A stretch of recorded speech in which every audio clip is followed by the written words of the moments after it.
Welcome, everyone. If you'll be seated, we can start.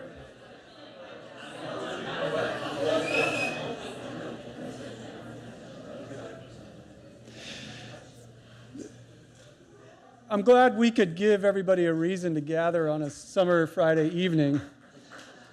When I look around the room, I think most of you know more than I do about what's going on in the city over the past year, so you could probably write the remarks that I have tonight, but nonetheless, I'll go ahead and give you what I know about the last year in the city of Hermosa Beach. Welcome to the 2024 City of Hermosa Beach State of the City Address. I'm your mayor, Justin Massey.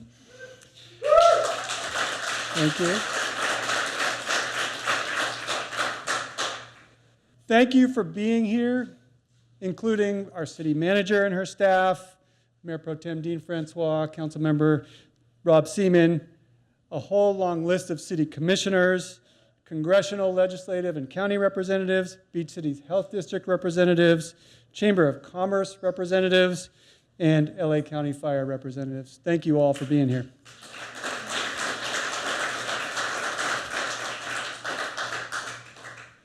I will strive to keep my remarks brief so that we can get to Q&A. I like these events because our normal meetings don't give folks much of an opportunity to interact with those of us who are up here or those of us who are on the staff. And this is an opportunity for folks to ask questions and for us to answer your questions. So while we go through this process, please do think about questions that you want to ask once I'm done. The state of your city is strong, and we are vigilant in facing challenges and embracing opportunities along with our peers and partners, many of you in the room, to continue to meet our challenges effectively. And we have done that in the past year. The city continues to strive to serve you, and our accomplishments have been many, thanks to the hard work of our staff and our partners managing the city's day-to-day affairs and long-term planning. That staff works in various departments at the city. So for those of you who are not as intimately knowledgeable about it as those of us who work for the city are, it starts at the top with the city manager's office. There is then what we call now the Administrative Services Department, which is a newly minted department that combines the Finance Department, headed by Vicki Copeland, and our Human Resources, which used to be in the city manager's office. Then, of course, you know we have the Fire Department, now contracted out with Los Angeles County Fire, our Police Department, which you all know, and then our Community Development Department, which primarily handles development of private property, our Public Works Department, which primarily handles maintaining all of our infrastructure, and there is significant overlap between the two, because when there's development on public property and when there's development on private property, there are often impacts that need to be managed on the other half. And then finally, there's our Community Resources Department, which gets to do all the fun stuff, managing our parks and their use, our beach and its use, providing all of the programming that we have, like our excursions and classes. My address tonight will highlight the accomplishments of the staff in all of those departments, and then open up for you to ask any questions that you would like. And we'll have all of our department heads here who can answer any detailed questions that I might not be able to answer or that our city manager might not be able to answer. Two quick notes before I start going through the highlights of the past year. First, the city strives for excellence, but we know we don't always get it right, and things don't always go smoothly, and they don't always go to plan. We'll be happy to answer questions during Q&A about where we might have been able to do better and what we've done and what we will do to get there. So bring your questions, bring your complaints. This is your opportunity. We're here for you. Second, I'm going to look at accomplishments beyond the tasks that our city departments do on a routine basis. But if you have questions about routine functions of our city departments, now's also an opportunity for you to ask that. And if there's areas where you can improve for you to ask that. So let's get to the highlights of the last year.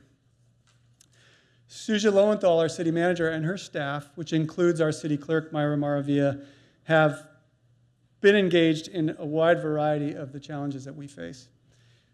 First, homelessness and mental health, an emerging issue that we're all very aware of. They have, among other things, deployed the mobile mental health pilot program that we call HB Cares, which is funded by $1 million in federal funding, thanks to our congressional representatives, And it offers an alternative response model for homelessness, aside from the law enforcement response, which has been typical. And we now have more outreach in the city of Hermosa Beach than we have ever had to our homeless population as a result. We still have our law enforcement officers, we still have our mental health evaluators and our partners like Harbor Interfaith, and now we have HB Cares, our mobile mental health unit. We make regular contact with our homeless population. We know them on a first name basis. We are in constant contact with them to make sure that they're safe, our community is safe, and that they know there are services available, and we will connect them to those services whenever they are ready. Suja and her staff also have advanced public safety in the city. We received nearly $1 million grant of federal funds to create a real-time crime center to better support our officers in the field and our detectives in the field to be able to respond quickly, gather information quickly, and solve and deter crime, solve cases and deter crime as effectively and as quickly as possible. Technology continues to be a big part of what we do and what the city manager's office does. We recently launched a new platform called eScribe. It's going to be a process of learning for our city council and our commissions, but the end goal is that it's a more cost-effective and accessible platform for folks to be involved in city processes at the city council level, at the commission level, to be able to access the documents that we are receiving that help us make our decisions, and to be able to participate and to understand the business of the city. The city manager's office has implemented electronic payroll citywide, freeing up time previously spent by our finance department and now administrative services department staff. So we are moving forward as best we can to utilize technology to make the city run more efficiently and more cost effectively. Our human resources are incredibly important. After constant evaluation of what our needs are, elimination of several redundant positions and positions that are no longer needed, and retirements and transition from city staff, we've hired 29 new full-time and 13 new part-time staff members. The scope and complexity of the responsibilities and requirements of running a city grow steadily, just like they do in the private sector and at all levels of government. We're no different.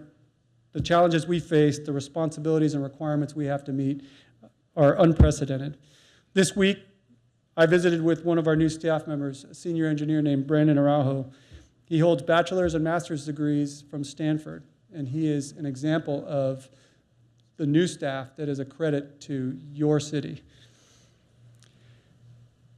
Infrastructure will be a continuing theme in all of our discussions as a city going forward. It's just the nature of a 100-year-old city where investments have been made, and we are in the process, like a lot of cities, of working down deferred maintenance. Infrastructure, the city manager's office launched through many city council meetings a civic facilities process. That process is in its very early stages. We have several conceptual plans of how we might revamp city facilities. We had an extended discussion at the city council about whether those plans should be advanced before we seek public input, or about whether we should seek public input to help us formulate the plans and advance them. And the majority of council decided that they wanted to go forward to get public input at this stage. That process will start very soon. I have the slides that were presented to council that show the very rough conceptual plans that we have to revamp city facilities. It includes our public safety facilities, police and fire, city hall, the city yard, and so on. So, the city yard and other city facilities. So, I'm happy to answer questions about that, and you will be hearing more about the public process soon and be able to weigh in. Our partnerships continue to be very strong. In partnership with the Hermosa Beach Chamber of Commerce and Visitors Bureau, we continue to lead the region in careful planning and management of outdoor dining, outdoor music, and other seasonal and permanent amenities.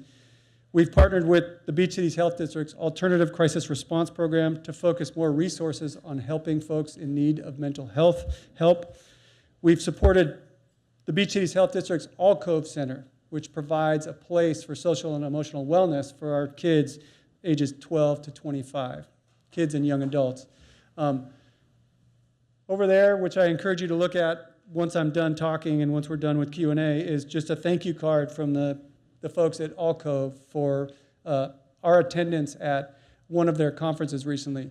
These are good kids.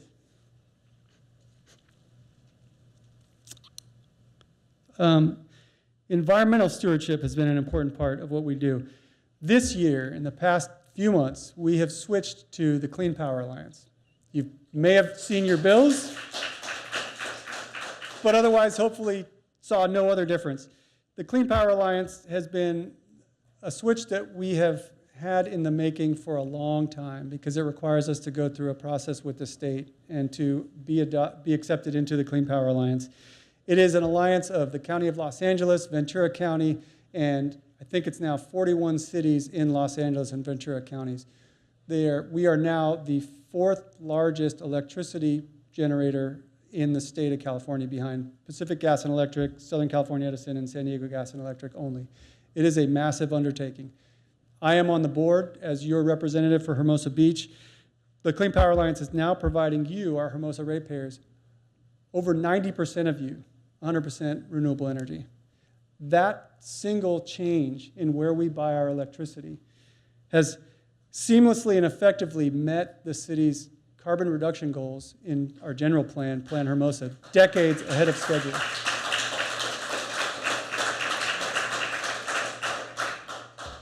And consistent with that, we continue to build out our EV charging network, both for our city fleet as well as for visitors to the city and residents in the city. We have turned over just this year in our purchasing decisions 10% of our vehicle fleet for the city. So that's 10 cars that are now electric in the city. That is consistent with the fleet conversion policy that was adopted long before I ever joined the council. So we continue to work to green not only our community, but our city operations as well. The fire department is the next department I'd like to talk about. And this is brief, which is always a good thing because they continue to provide high quality service to us. We continue to monitor. We get monthly reports about response times and ambulance response times, call response times, ambulance response times, and we watch those carefully. And we're lucky enough to have Councilmember Mike DeToy, who is himself a firefighter who knows how to understand those things. And like we do on the council, some of us have expertise in different areas, and we rely on each other where we have areas of expertise to help the rest of us understand what it is we need to know in order to provide useful feedback to the folks who are providing us fire services. The police department is another success story and continues to be terrifically well led by Chief Paul LeBaron. We have made 10 new hires in the past year. We are one of the few police departments in the region that is fully staffed.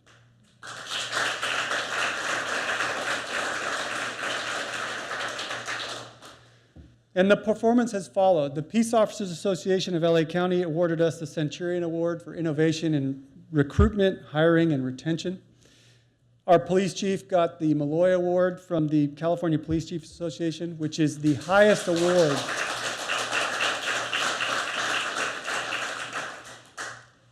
that association bestows, and it's for advancing the profession. And the chief is hard at work, and you should see it on the streets, making sure that Hermosa Beach Police Department is a model of professional and effective law enforcement. We're using technology to keep our community safe.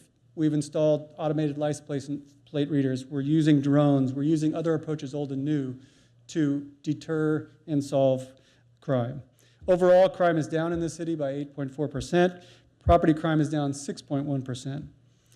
The police department took 24 illegally possessed firearms off the streets in the past year. We sought felony cases against 199 suspects, and 93% of them were criminally charged by District Attorney George Gascon. We sought misdemeanor charges against 829 suspects, and 90% of them were criminally charged by our city prosecutor. We have training and partnerships, which are part of helping us attract and retain officers who want to be professionals, who want to serve the community. We've participated in 5 DUI task forces operations in the South Bay, 6 enforcement operations around e-bikes. And let me pause for a second and talk about e-bikes. You've read briefly or recently about the new ordinance we adopted with respect to adding some regulations to ensure that folks who use e-bikes in the city use them responsibly and safely for their benefit and for the safety of everybody else who uses our streets. I lost my train of thought, but I'm going to get it back in a second. Let me move on, and I will come back to e-bikes in a moment. We participated in 9 gang task force operations, 4 Department of Alcohol and Beverage Control operations, that's ABC. We're part of the Homeland Security Investigations Task Force Financial Crime section and have dedicated a part-time investigator. We've trained with the Hawthorne PD SWAT team, and we've coordinated with the Hermosa Beach City School District to educate students on responsible e-bike riding and awareness of the risks of illegal drugs, including fentanyl. So we've been involved in the city school district, not only on e-bikes, but on all the other risks to our youth. And we've also been giving opportunities to our officers, which is why officers want to come work for the city of Hermosa Beach. Because otherwise, we're Mayberry by the Sea. We're a small police department. But the officers who have ambition and want to diversify their skill set are finding it here, and that's all thanks to Chief LeBaron.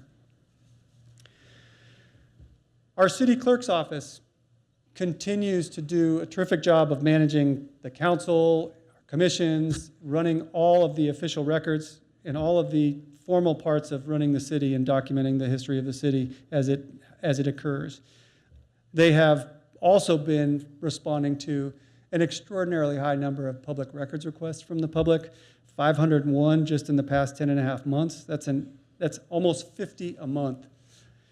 Unfortunately, many of these are essentially nuisance requests that undermine the purpose of the Public Records Act by diverting staff resources and time away from genuinely important topics and the public's right to genuinely be understanding of what's going on in the city. What do I mean by a nuisance request? I mean a request for detailed information, which often take an extraordinarily long time to respond to, for purposes of taking bits of information out of context, often for purposes of creating viral misinformation. This has been happening at elections departments around the country. It's been happening in school districts around the country. It's happening to some degree in our city. But our city clerk is managing to stay up to date, make sure that the public has full access to all the records of the city, and we can serve the folks who genuinely want to understand what's happening in the city. Our commissions have been an integral part of what we do, as they always are. The Planning Commission has its own statutory mandate in the state, and it has its own legal powers to make decisions of its own. The rest of our commissions are typically advisory of the city. And this has been a busy year for the Planning Commission. Our housing element and zoning text amendments that are part of the general plan have been a tiger that the Planning Commission has been wrestling with for some time. And they're the ones who do all the hard work. They do the deep dives into the really technical details of housing policy and how it reflects or how it's connected to what we do in Hermosa Beach.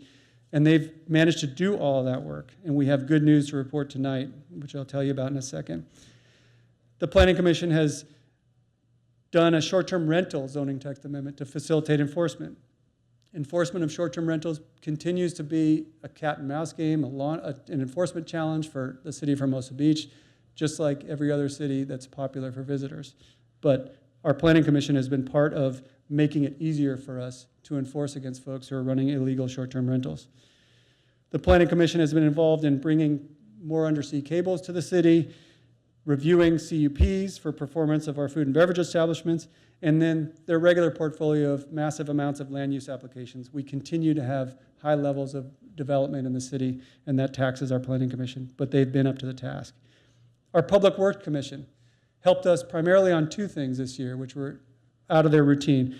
The first was the development of a pavement moratorium.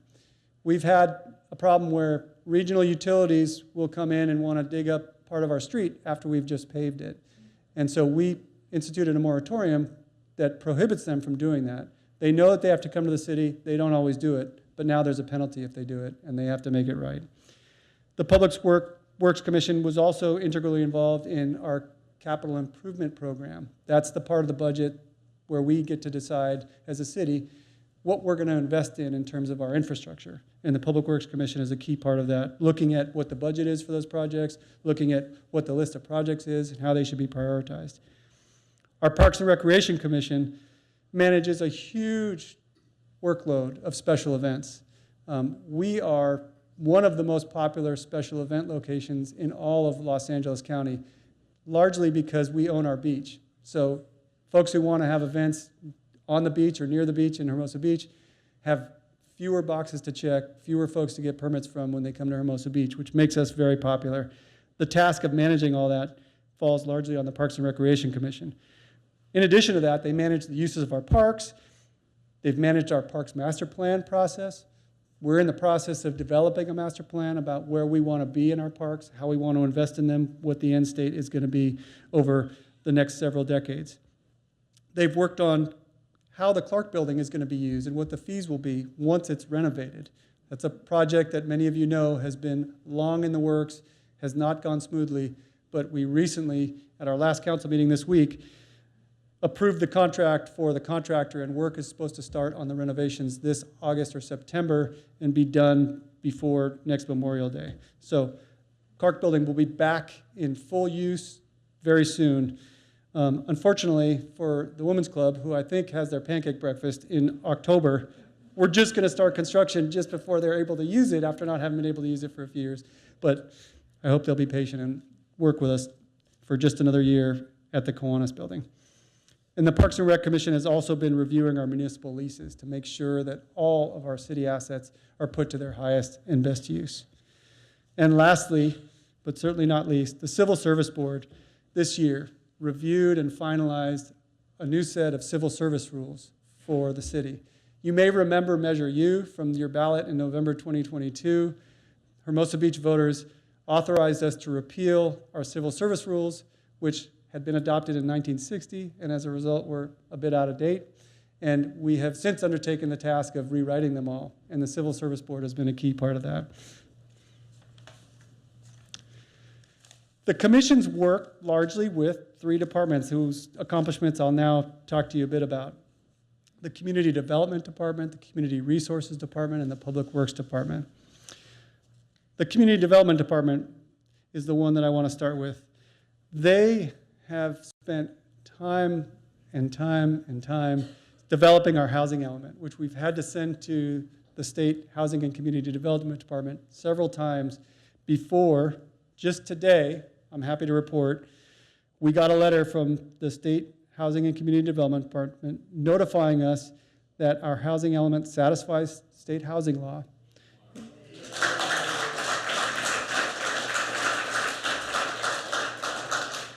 And is expected to be certified when the council adopts the zoning text amendments that are before council at its next meeting on second reading. So council approved them on first reading after we made a minor change at our last meeting, and very soon it will be back before council. And if council approves them, we have a certified housing element and we can move forward as a city.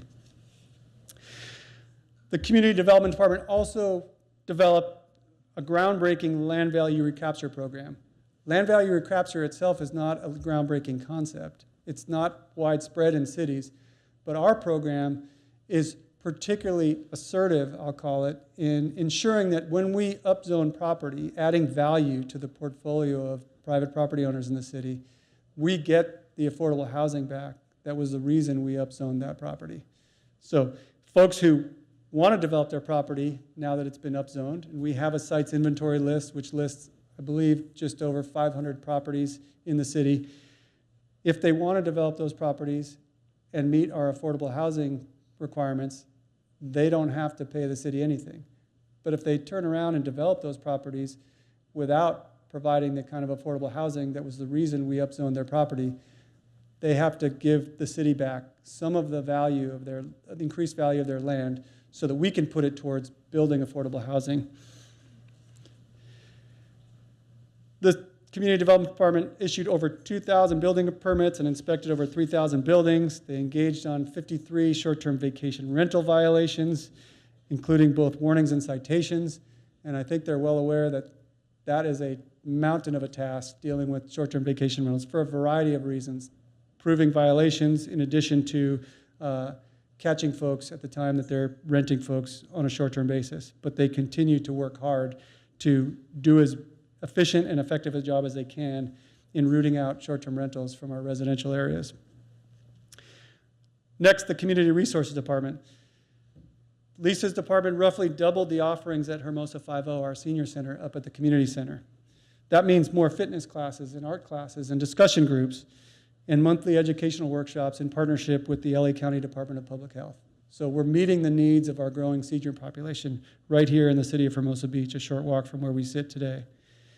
They prepared our draft Parks Master Plan after several community meetings, workshops, and surveys to gauge what the constituents of Hermosa Beach want out of their parks over the next several decades.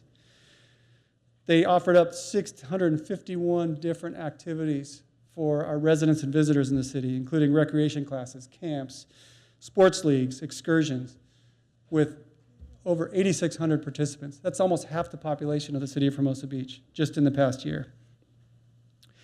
As I mentioned, they, with the assistance of the Parks and Recs Commission, managed 52 special events, a total of 151 special event days. That's almost half the year.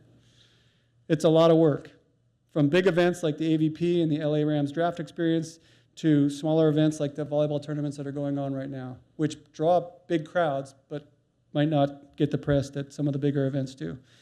It's a nonstop, constant demand that is managed by Lisa's department at Community Resources. And lastly, with all that, they are the ones who manage the folks who want to have birthday parties in Valley Park and South Park, or want to hold a fitness class in Valley Park and South Park. And so they've managed hundreds of commercial and non-commercial use permits for our parks to make sure that our parks are used in a way that they're accessible for folks who just want to use them when we allow commercial use or non-commercial use. So we manage the two to make sure that our parks are available for everybody. Our Public Works Department, one of our most important departments. I want to share with you that the Parks Restrooms project has been completed quite a while ago. You know that. Some of you may know, but many of you may not know, that we have been in litigation with the surety for the non-performing contractor who was the initial contractor on the Parks Restrooms and who was responsible for the delay in completing that project. We have recovered roughly $500,000 from them for the cost of completing that project, making the city whole financially for that project. So we can never get the time back that those park restrooms were late in being delivered to the city, but we have made the city whole through that process of pursuing the surety to make right by the city. Generally speaking, our capital improvement program is part of our budget. And this is the fun part of the budget for the city council because it's where we get to look at, what do we want to fix and upgrade in the city. This is where you spend a good portion of your time and you have to grapple with how much money you have to accomplish all these things. We've had significant turnover over the past, call it 5 years in the Public Works Department, which has made getting projects completed on our CIP program difficult. And so as a result, we've gone to what we call a back to basics approach, which is pulling back on adding projects to the list of projects we have and focusing on completing the ones that we already have in the queue. And that back to basics project has resulted in the past year, 16 CIP projects completed. 7 of those are street and mobility improvements, so intersection, street, sidewalk improvements. 5 of them are important functional improvements. So the Park Restrooms project, the municipal pier structural repairs and electrical repairs that you saw if you were out on the pier over the past year. Barred trailer improvements in the back. We are bursting at the seams in terms of space for our staff to do its job. And so we've converted trailers that were previously purchased for the fire department when we took the hose tower down to work in so that they're now available and fitting office space for our employees. And we've made improvements to the police station. There's more to do and more to come, but we had an acute need to create an evidence room that would allow us to gather and collect and manage evidence, and we've been able to do that. We have 13 projects on our CIP list that are moving towards field work at this point, thanks to the back to basics approach. Those include the Clark building that I just mentioned. Those include the green belt. So from Pier Avenue, right outside the door here, down to 8th Street, we're going to replace the wood chips with decomposed granite to provide better accessibility for folks who are in wheelchairs and otherwise. That contract for construction was awarded at our last city council meeting.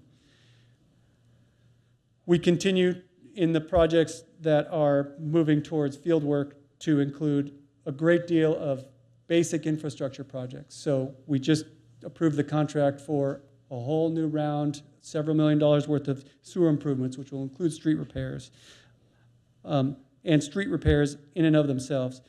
We're also moving forward with renovating the Kelly courts. As you know, we have pickleball courts, but only 2 have been open for a while, even though there's 4 out there. And so the renovations of those to reopen all 4 courts will happen in the near future.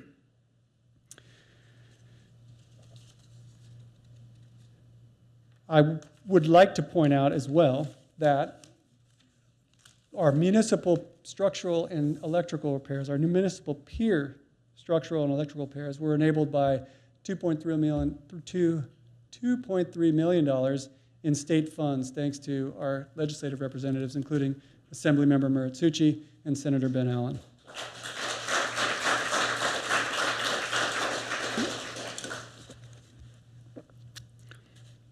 All right, last department. And then I'm going to give you a short background on our sales tax, and then I'm going to move to Q&A. Administrative services, formerly finance and HR.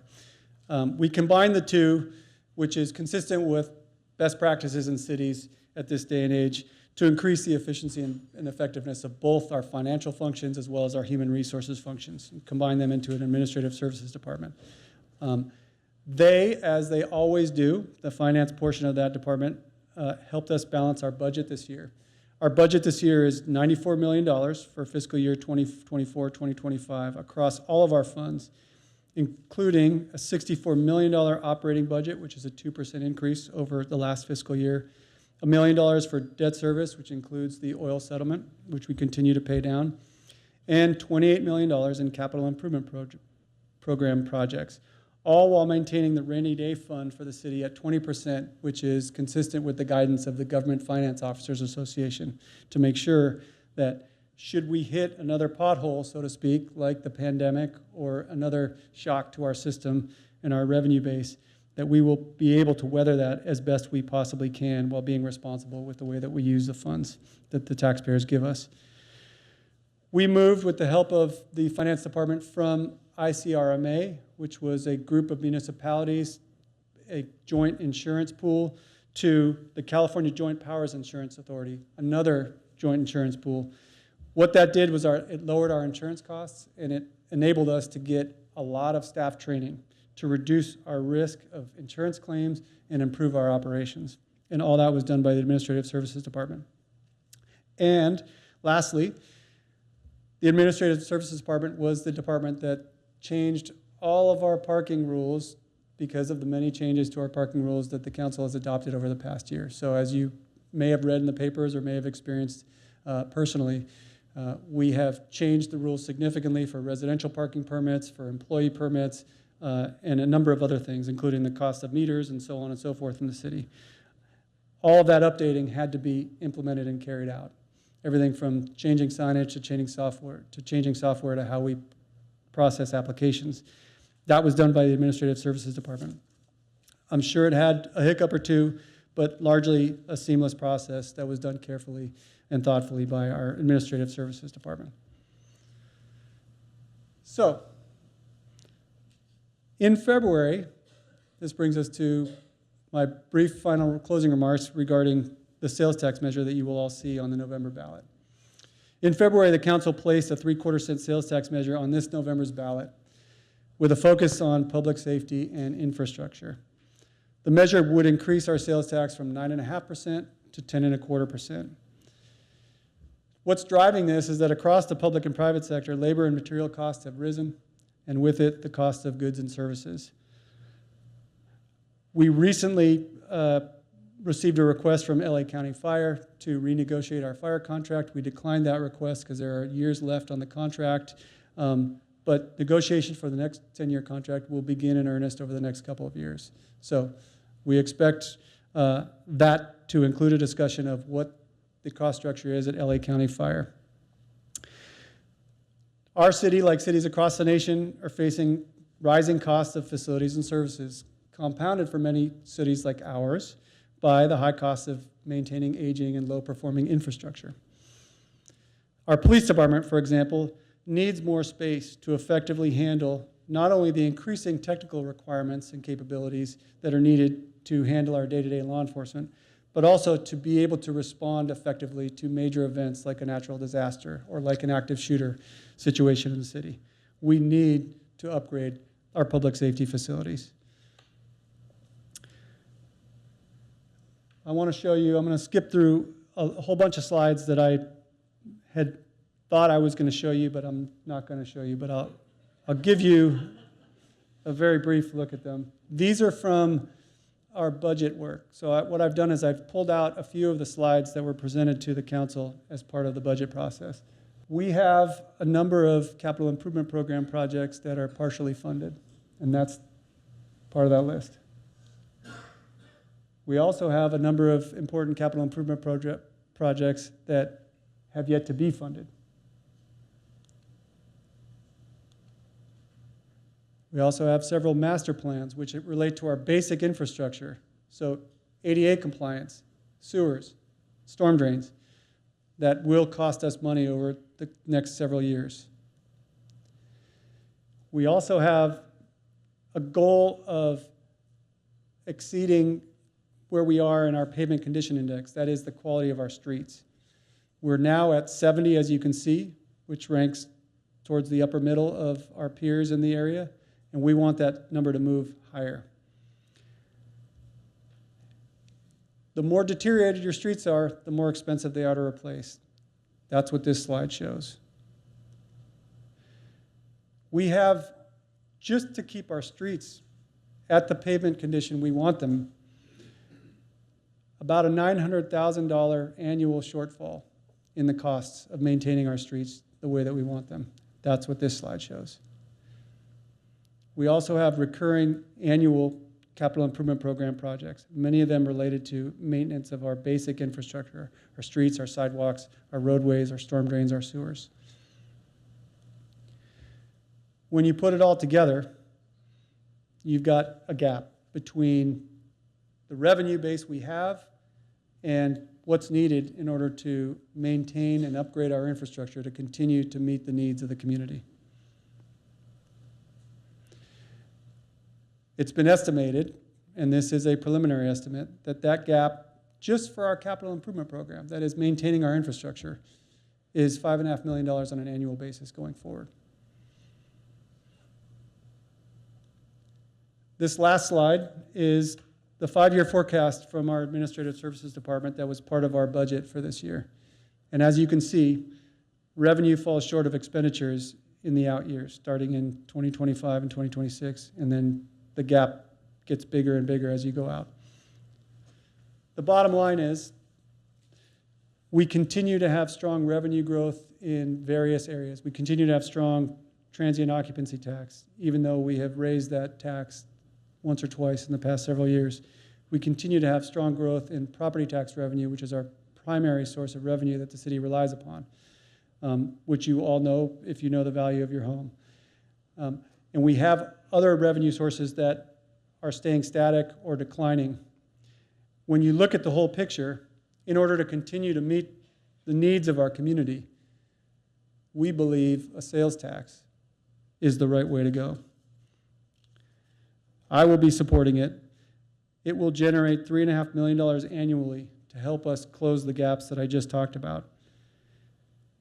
Almost half of the revenue will come from visitors to the city, folks who come for goods and services to the city. So it is as optimal a tax base as you can ask for a city. And I'll note that 100% of the revenue, not 20 cents on the dollar, like our property tax, comes to the city of Hermosa Beach for our sales tax, for use in the city of Hermosa Beach to ensure things like public safety and infrastructure, as we've just discussed. So as forecast, our revenue is inadequate to maintain our infrastructure and services at the level of performance we've enjoyed, and that is why the council is again putting on the ballot for the voters to consider increasing the sales tax in the city of Hermosa Beach. That concludes my discussion of the sales tax and my look at the last year and looking forward to a bit of our future. We've had a great year. We continue to meet challenges, we continue to embrace opportunities, and we continue to course correct where we need to. But we have challenges coming up. And so the state of the city is strong and getting stronger, but it's going to continue to take a lot of work by all of us to keep it as strong as it has been. Thank you all. Now let's get to questions you have.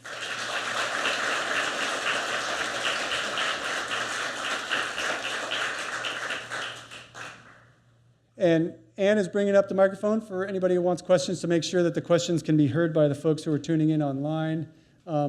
While you guys are formulating your questions, if you have any, let me, by a show of hands, does anybody have any questions before I ask? Okay, there's one. Let me invite our department heads up and our city manager up to the front. They are available to answer questions as well as I am. So why don't we have everybody come, and we'll put half of you over here and half of you over here.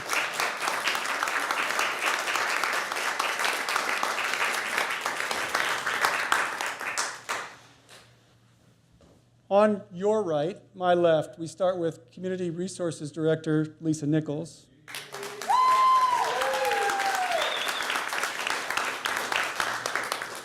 Community Development Director Carrie Ty. Police Chief Paul LeBaron. Acting Assistant Fire Captain Brian Kane. City Managers Susan Lowenthal. And last but not least, Public Works Director Joe San Clemente.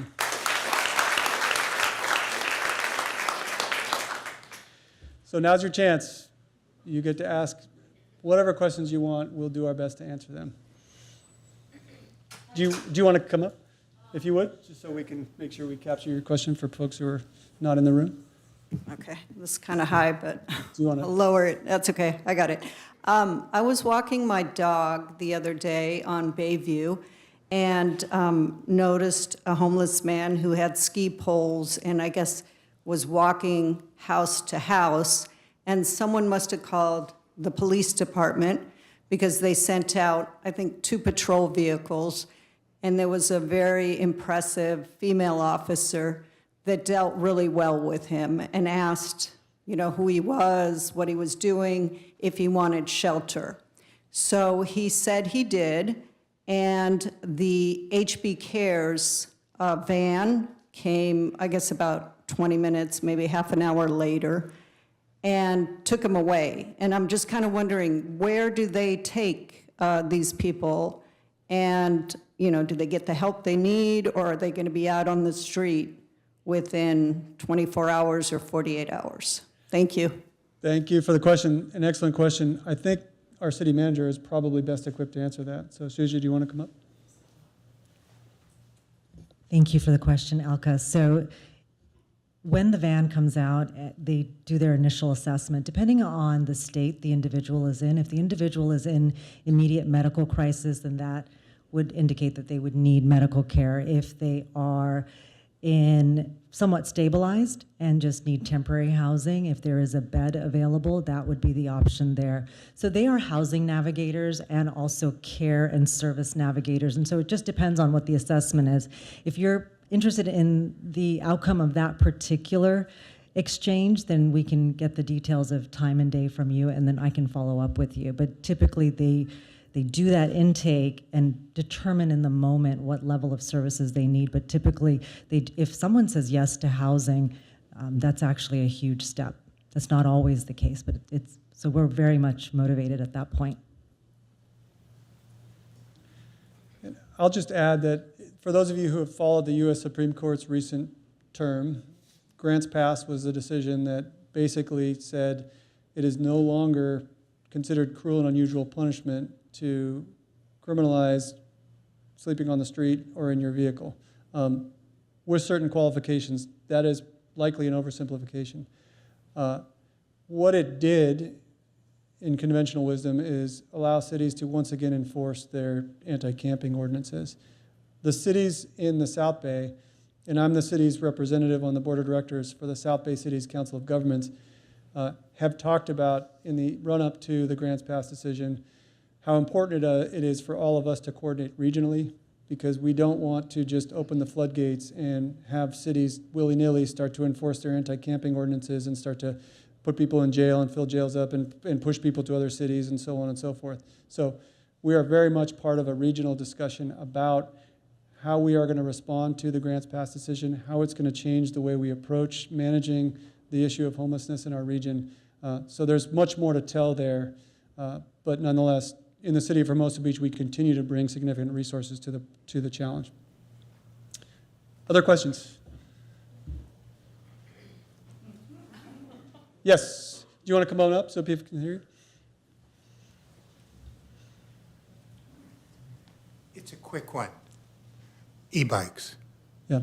You didn't pursue the line of thought that you had when you mentioned it earlier, and perhaps you've remembered, or if not, have something more to say on the topic. Yeah, thank you for prompting me. I can't remember the point that I was going to make, but what I would like to do, at the risk of putting him on the spot, is have Chief LeBaron share a little bit about what our city has been doing, both on the proactive side to educate mostly kids about responsible e-bike riding, often in partnership with our school district, which I think has been a very effective partnership, but also on the enforcement side and the collaboration with our partners, because this is a problem affecting Manhattan Beach and Redondo Beach and beach cities especially, but a lot of cities in our region. And as the chief will tell you, the chiefs talk weekly, and they all compare notes, and they all know what's going on, and they all work together to collaborate.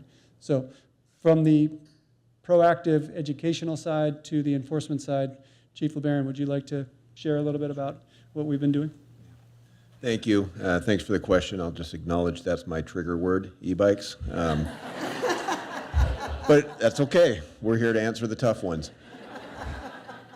The reality is, and I've said this before, I want to just make sure everybody is clear, we don't limit our focus just to e-bikes. This is a traffic safety issue, and it's an issue that is not just about kids riding on e-bikes. We are seeing more, if not as many adults that are violating the law as we are kids. And the reality is we're seeing that the kids are actually doing better because the education is targeted towards them. So we're pleased with that. But the reality also is that e-bikes are a significant part of this traffic safety issue because they are fast, they are very popular, and they're the present and the future. They're not going away. So what we have done, and this is something that didn't just start, I've been here 4.5 years, and we've been talking about it since the day I got here. Engineering, education, enforcement, the 3 E's. So you will see things that we've done throughout the city to try and make bicycle usage more safe and more accessible. We've also made sure that the key areas where we see a lot of congestion, a lot of potential problems, such as the Strand, Hermosa Avenue, Pier Avenue, have the right systems in place to make sure that people can travel safely there. The education component, as Mayor Massey said, really does center on our kids. And we have been in our schools. Our officers go out there all the time. On a daily basis, they're out there, they're talking to them. And it's part of being present and having that conversation with them so that they understand. We have brought out a professional BMX team that specializes in helmet wearing and bicycle safety, and we've done demonstrations for them, and we've talked to all of the students at the schools. And it's definitely helping, and that education also involves our social media. If anybody here is not on our Instagram or Facebook page, then shame on you. You don't know how much we've been doing. We have a great team of officers and professional staff that work very hard to make sure you know and the public knows what it is that we're doing, even to the point where we will say, we will be out enforcing on this day at this time, or look at what we just did. And one of the recent focuses for this summer, we did work with Manhattan Beach, Redondo Beach, and then had El Segundo and Palos Verdes Estates join us as a task force type of an operation where we all started bringing our resources together, because we're finding that with the accessibility of these mobile opportunities, that they're moving from city to city. They don't know when they cross the border. So we need to be coordinated in that. And we've been doing that, and it's made a big difference. I was out walking the Strand on the 4th of July. I did not see nearly as many bicycles, traffic safety issues, dangerous activity than we have even in the days before, the weeks before. So we feel like it's making a difference. But the education is the biggest part of it. And that's something that we want to make sure everyone's sharing, because it's not just the kids, it's the adults also.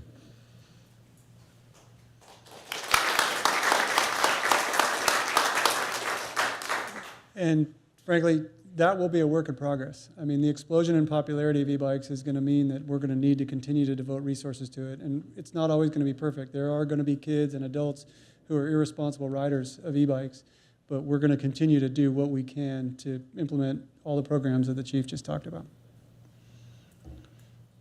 Other questions? Don't be shy. I just have a comment. Yeah. Would you, if you're able, would you come up to the microphone? Yes, he's pointing. No, I just wanted to say something positive, which is kind of unusual. No, no, but I just wanted to say, at least in North Hermosa, I have, in 40 years, never had a more quiet 4th of July. It was amazing. I don't know if it was the new ordinance with the higher fines or better enforcement, but it was a lot less fireworks than I've experienced in years past. You think so too? Yeah. I did have one incident where there were, kids, I wouldn't have even called if they had been near the water, but they were like right near the Strand, right in front of my house. And I called, and I waited a while before I called because I was hoping they'd move on. I waited a little too long. But anyway, the officers were out. I mean, it wasn't even 10 minutes. It was like 5 minutes or so they were out. I mean, so, okay, now I'm admitting that I'm like a fink or whatever, a snitch. But it was actually a safety problem. But anyway, I just wanted to say good work. I mean, it was really a nice 4th of July. So thank you. Good. Thank you. And knock on wood, I think this is wood, that it will continue that way. Other questions? I'm curious what you see, and maybe department heads and others see as ways to increase tourism to, if the sales tax measure passes, or even if it doesn't, to increase revenue in the city with tourism. Very good question. For those who don't know, that is Jessica Accomando. Are you still the president of the chamber? Still, 2 months. But soon to be replaced by Michelle Crispin, who's just sitting in front of her in the black chair.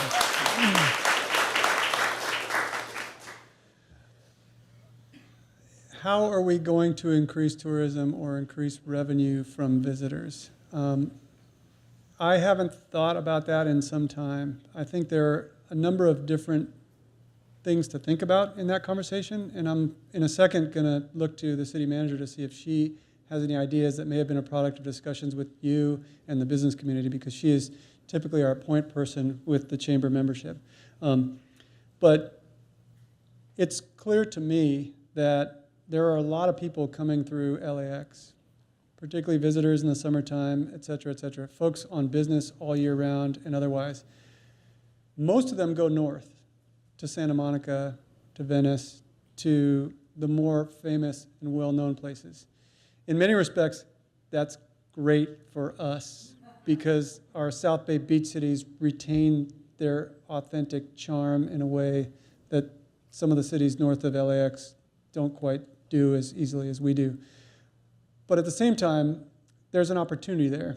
And it's occurred to me in the past that you could do things such as subsidized rideshare rides to come down if you're on a business trip to LA. Instead of staying at Shutters in Santa Monica with your expense account, come on down and stay at the beach house and patronize our food and beverage establishments and our hotels and our shops. And you can get just as easily downtown or to the west side, presumably, or almost as easily as you could if you were staying up in Santa Monica. So you would recapture that subsidy very quickly. But I think if we think about it, there are a number of ways that we can not only identify where visitors are going, but identify how we can intercept them and get them to Hermosa Beach in a way that is valuable to the city, because it's the right type of visitors that we want. It's the folks that are consistent with a largely residential community. It's the folks that want a relaxing beach vacation, not to come tear it up and make a problem, and folks who are going to spend money. And that's the market that we want to capture. Suja, do you have anything to add? Sure. And along those lines, when we ensure that our local hotels, our boutique hotels, are at capacity, that increases the revenue that we have available to deliver our services. And I think many of you know that in this recent budget, our council approved 2 positions for community resources in the film permitting and photo permitting. It's not a department or a division, but it feels like it, given how many events that we do in this city, there isn't a single day that there isn't something going on. So I think drawing a nexus between all these events that are happening, not increasing them necessarily, but drawing that presence to benefit our businesses that are here, that will drive greater expenditure in our local businesses, whether it's restaurants or retail. And so how do we smartly make that connection? I think organically it happens, some of it happens, but some of it needs to be driven. And so hopefully with dedicated individuals that are focused in that area, working with the chamber, we cannot as a city do that alone, but I think that would be more likely a possibility for us to achieve than we had previously, because we just didn't have that level of dedicated staffing. So I'm hoping that's a commitment for us. We haven't hired these individuals yet. The market's always very tight, so it may take a few months, but we will definitely try. And when we do, we'll work with the chamber because we need your help. And sure, Jim, in a second. Let me just add to that to sharpen the point that I made about the number of people coming through LAX. The reason I know about that is because I've looked at the data for all the billions of dollars of work that's being done at LAX right now that LA World Airports is spending, and it's based on LAX wanting to capture a much larger throughput. I mean, they're essentially, I can't remember if it's 50% more travelers through LAX or 100% more travelers through LAX, but the point of spending the billions of dollars that are being spent on LAX right now from LA World Airports perspective is to increase throughput at LAX, which means there are going to be even more people than already come to our region through LAX, and that's 20 minutes up the road. Mayor Rosenberger. Yeah, a former mayor. I hadn't really planned on getting up here, but after seeing the chamber and seeing the city here together, I thought this is a good time to bring up the vacancies that we have in the Bank of America site and catty corner from that, and the closed surf shop. That's a good section there, and encourage whatever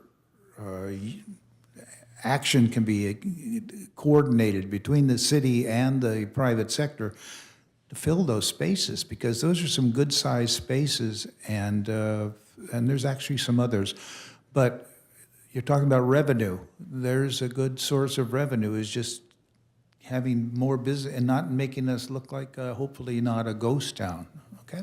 Thank you. It's a good question and a fair question.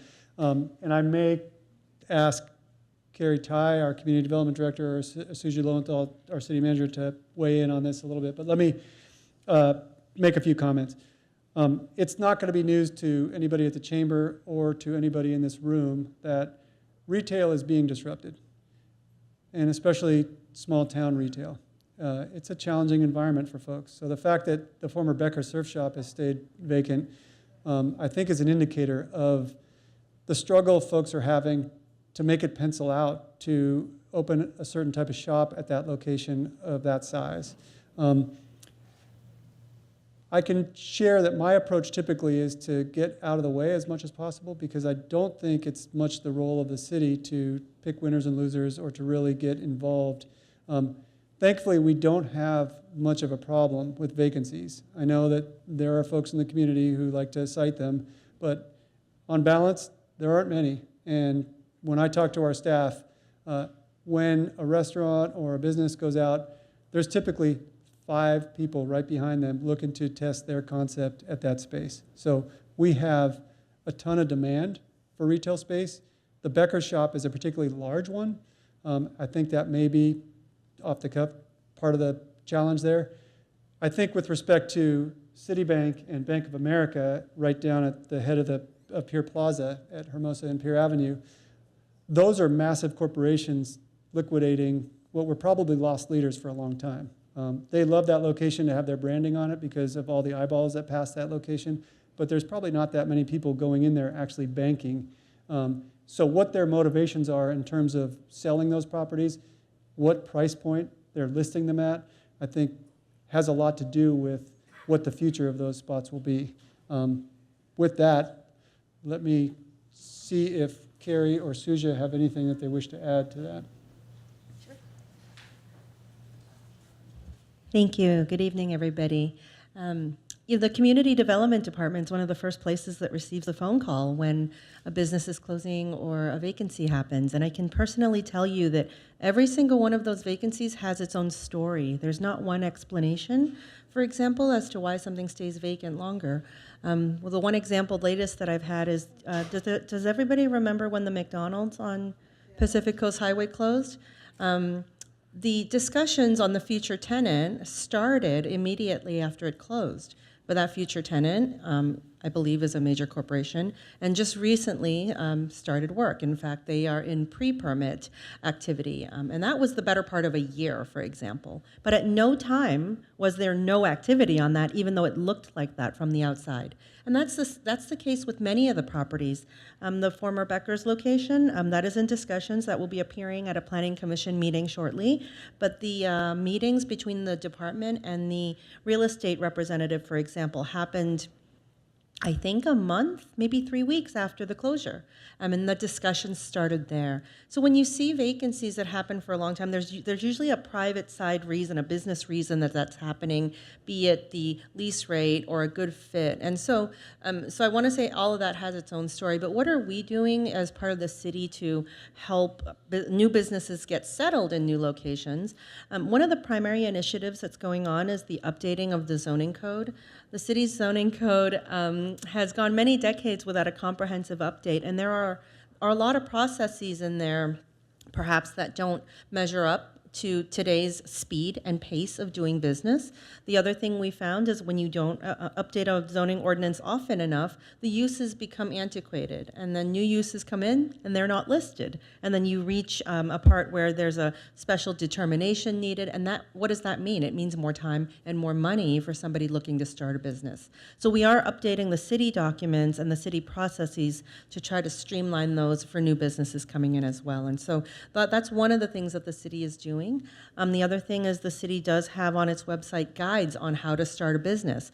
One thing in all of our interactions we see with new business owners is that they're great at running their business. They have a passion for running their business. But starting that business and getting through the licensing and the permit and the health departments, that's, a little bit harder. And so we put as much information as we can and advise new business owners using the experience that we have so that they can have a smoother and more predictable road ahead. So those are some of the things that we're doing. I hope that answers that question. Thank you.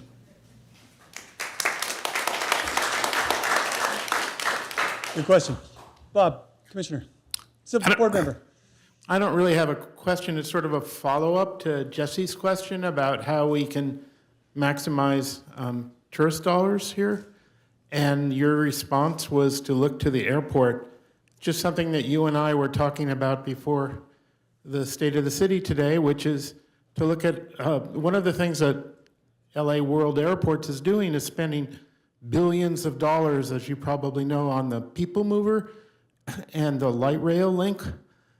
which will be completed now in 2025. And that will take visitors to the Northrop, right by the Northrop Grumman plant, which is where we start our shuttles to go to the Fiesta Hermosa. And so for the next couple years, we have tremendous opportunities, if we can think creatively, to figure out how to get visitors from that site, which is very close to downtown Hermosa, to our businesses, which could deal with parking problems and huge opportunities for increasing even day use by visitors who are maybe have a 4 or 5 hour layover at LAX and can go and utilize our services. So I don't know if anybody has any comments, but I know that you and I, Justin, were talking about those opportunities. Thank you. Yeah, I mean, I think how people get from LAX down here is a big part of the equation, right? I mean, but the point is, if I can summarize it, and I'm no expert in this, and there are people in this room, and there are people outside this room who are far better versed in this than me, but peeling off a growing population of business travelers that is passing through a big transit hub 20 minutes away from our city is an enormous opportunity for us to begin to drive people who are going to spend money in our city and are the type of people who are going to be consistent with the type of community we want here. And that's, I mean, as succinctly as I can put it. I don't know if any staff wants to add anything, but feel free to tap me on the shoulder if you do. Okay. Please, if you would go to the microphone. And Isabel, you can come on up as soon as Elka's done. Okay, you mentioned on the sales tax increase, the 3.5 million that you're expecting, half of it will come from out of town and the other half here. I'm just wondering, how did you calculate that? What is that based on? That's a very good question, and I should clarify, because I think Jessica said the bulk, and I didn't mean, if I said that, I misspoke. It's almost half. I believe it's 47 point something % is our calculation. That comes out of what was our finance department, Vicki Copeland's department, and is now our administrative services department. I don't know, as I stand here, what they based that calculation on. And Vicki is, I think, the only department head who's here, but Suja might be able to illuminate that question. Annually, we work with a firm called HDL. They do a lot of our audit services and sales tax analysis. And so 2 years ago, we had an assessment done on where the breakdown is, and that came in at around 46%. And then the updated one this year came in, as Mayor Massey said, just a little over 47%. So we have a professional firm that works with us just regularly that we can call on to do that. Isabel, let me get you a microphone, or let one of us get you a microphone just so everybody can hear you online.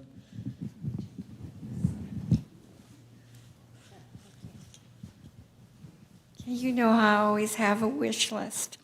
The Bank of America, what a great place for our museum.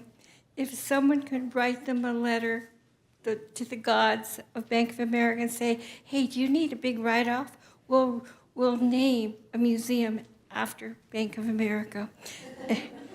Anyway, or let's find out how much they want to sell the property for. Next, Lisa. I have worked with Lisa for years. You and your team have done a marvelous job at the Senior Center. The next thing is tourism. I spent 30 years in tourism. It's very easy. Go to the hotels that are here in Hermosa Beach. They all have a master plan. They have a marketing plan. They know who they can go after. They do I used to go all over the world doing trade shows, trying to attract business to our hotels. Also, there's the Los Angeles Visitors and Convention Bureau that you can join. They have a marketing team that would direct clients that you would like to see in Hermosa, but the best bets are the hotels. have a luncheon with the manager and the director of sales. They want to see their hotels filled. Go to them and say, hey, how can we increase more business to Hermosa Beach and direct them to the shopping and the beach and the restaurants? Very simple. I'm sure they would like to. Years ago, I always thought it would be fun again on Pier Avenue to have a little visitors center box with a list of everything that we have to offer.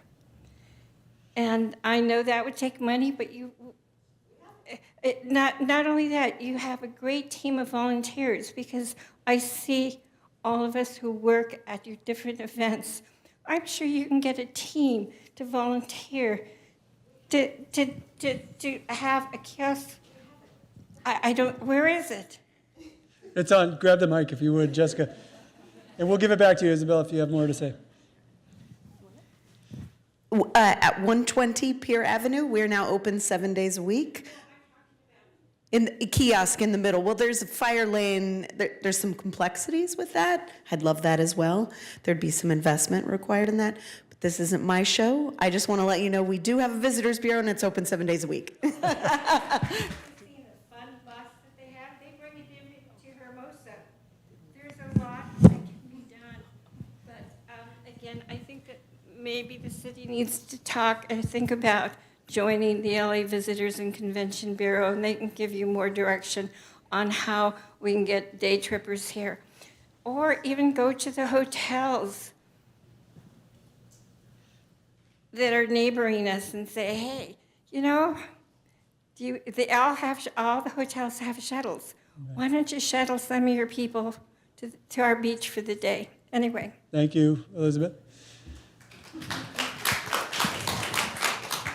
Thank you, Isabel. And actually, that inspires me to ask the question about the 2 new positions that Community Resources is offering. Seems to me I heard about one that might be in line with attracting folks and media. If maybe Lisa or Mr. Mayor, you could tell us about those positions? Lisa's the one, so Okay. perfect invitation. Come on up. Thank you, Dency, for the question. This year, we do have 2 new positions approved in the Community Resources Department, a lead special events and filming coordinator and a special events and filming coordinator. And those 2 positions are going to oversee the special event permit program, which allows events on public property here in the city, and our film and still photo permit program, which does film and still photo permits for both private and public property. So having those 2 positions will allow us to modify our policies for the film and still photo permit program, reduce the turnaround time, which will increase the amount of film and still photo permits we can have in our city. With any film or still photo permit holder, we actually encourage them to utilize the businesses here in the city, and we also encourage any special event permit holder to utilize our businesses here in the city and provide information on where those visiting and attending those events can go to do business in our city, restaurants or whatever it may be. So I hope that answers your question. Yeah. And that goes back to the advantage we have being the only city on Santa Monica Bay that owns its beach. And why we're such a popular event destination is because of the fewer layers of red tape that folks have to get through to hold an event here. The same is true for people wanting to shoot film or take photographs. So when you see a model out on the beach on a photo shoot, or you see a professional athlete out on the beach on a photo shoot, or you see somebody filming a low-budget film or a short film or even a feature film like La La Land, for example, it's in part because they can come here and get permission to do what they need to do to take the footage that they need to take more easily than they can anywhere else in Santa Monica. And it's that demand that drove us to approve these 2 positions, which we're very confident will pay for themselves because of the demand we have for that type of activity. Other questions? All right. The reception is at Radici, which is, what's the address? It's on Hermosa Avenue. I'm like, Go down and turn